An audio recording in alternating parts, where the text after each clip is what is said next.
Clarity Clinical Solutions.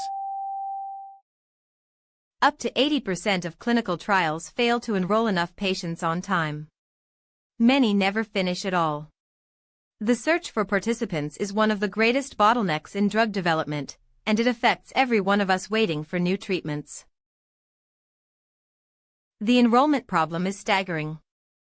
80% of trials fail to enroll enough patients on time. 30% of Phase 3 trials are delayed by slow recruitment. And 50% of trial sites enroll 0 or 1 patient. The average clinical trial extends its enrollment period by nearly 6 months, adding millions in costs. The single biggest reason patients cannot join trials is strict eligibility criteria. Protocols exclude patients with any other medical condition, any other medication, or any lab value outside the normal range. But 80% of patients have at least one comorbidity. For every 1 patient enrolled, 10 to 15 are screened, and 70 to 80% fail eligibility criteria. An analysis of 250 Phase 3 trials found that 30 to 40% of exclusion criteria could be removed without compromising safety. Most patients simply do not know clinical trials exist. Only 25% of cancer patients are told about trials by their doctor. ClinicalTrials.gov has 500,000 trials listed, but the search interface is not designed for patients. Community physicians who see 85% of patients do not know about ongoing trials or do not have time to discuss them. Social media and targeted ads are emerging as tools, but most sponsors still use outdated methods like newspaper ads. The physical burden of participation is enormous. The average patient travels 50 to 100 miles to reach a trial site. Rural patients may travel 200 miles. A typical Phase 3 trial requires 10 to 20 site visits over 6 to 24 months. Each visit means time off work, childcare, and transportation costs. 50% of patients cite travel as their primary reason for declining.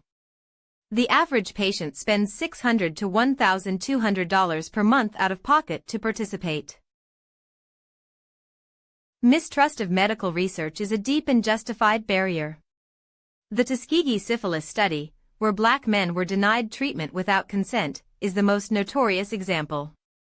A 2023 survey found 55% of Black Americans and 45% of Hispanic Americans say they would not trust a clinical trial. Concerns include being treated like a guinea pig and fear of getting placebo. Building trust requires community engagement, not one-time recruitment drives.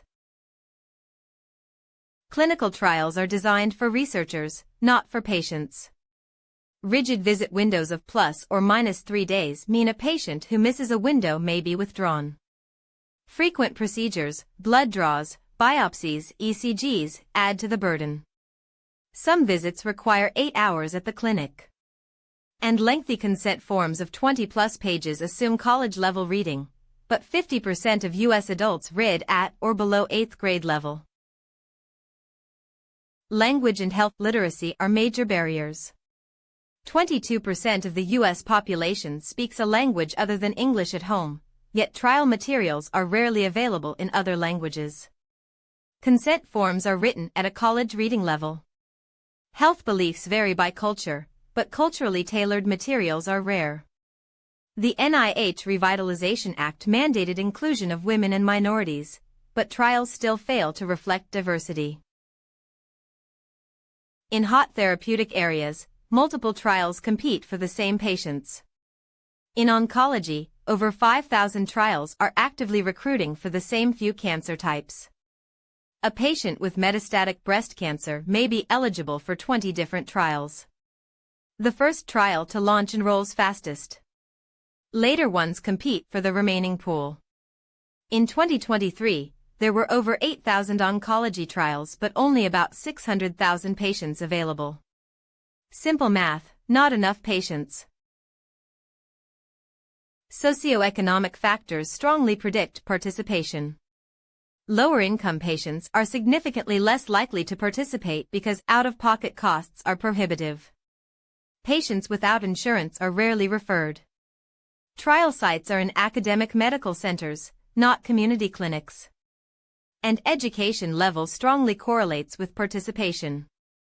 Clinical trials systematically exclude the poor. When trials cannot find patients, everyone loses.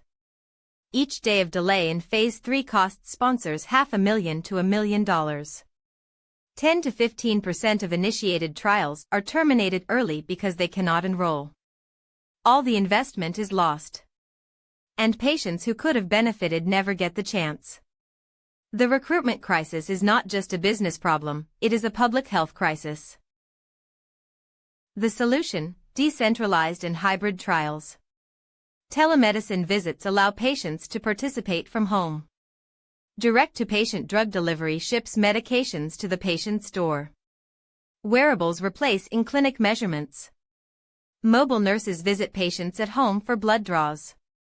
Decentralized trials grew 400% during COVID-19, and the FDA now supports this approach.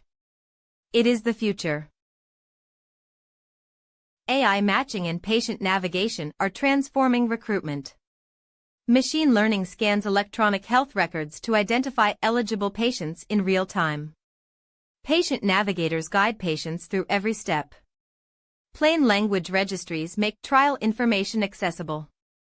And community partnerships with churches and local clinics increase enrollment from diverse populations by 2 to 3 times. So here is what we learned. 80% of trials fail to enroll on time. The barriers are stacked: narrow criteria, low awareness, travel burden, mistrust, rigid schedules, language, competition, and socioeconomic factors. The cost is high in delays, failed trials, and lost opportunities. But solutions exist: decentralized trials, AI matching, patient navigators, and community partnerships. Recruitment is not just about filling trial slots. It is about ensuring that every patient who could benefit from research actually has access to it.